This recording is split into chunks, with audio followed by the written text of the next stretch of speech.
Google apps designed for KitKat begin reaching the rest of the Android ecosystem.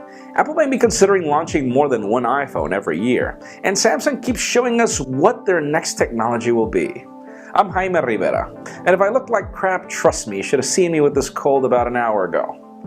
This is Pocket Now Daily.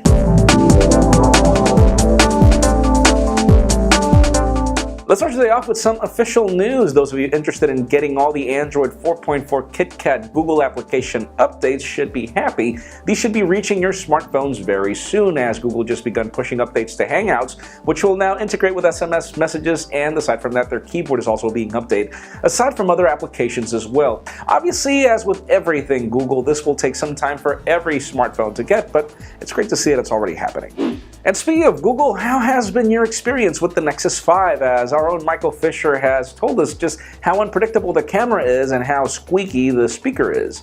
And well, with the speaker case, we were kind of expecting that since the LG G2 did not have a good speaker, but apparently Google has just said that it seems to be a software glitch and they're planning to fix it in the next coming weeks.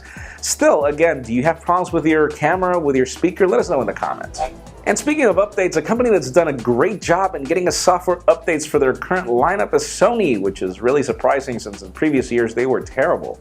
As it turns out, we've gotten the best updates already for the current lineup this year, and Sony has already confirmed that we are getting Android 4.3 and 4.4 to every smartphone they've launched this year. So you can expect 4.3 to reach your phone in the next coming weeks, and then 4.4 might take a couple of weeks more. Stay tuned for that, as obviously, as long as we're getting updates, it's great.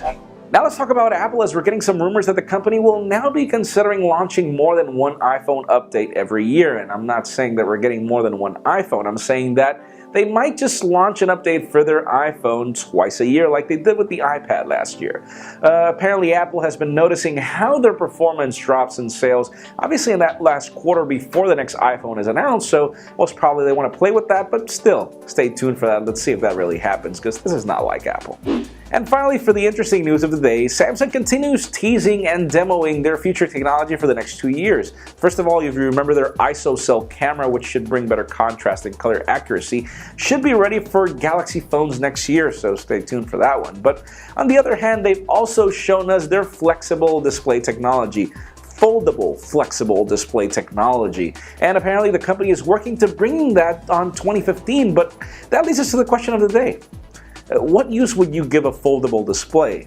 Because in my particular case, the only logical thing that I would do with it is probably get a tablet that's foldable into a smartphone, probably a 7 or 8 inch tablet that turns into a smartphone, but leave us a comment down below. What would you do?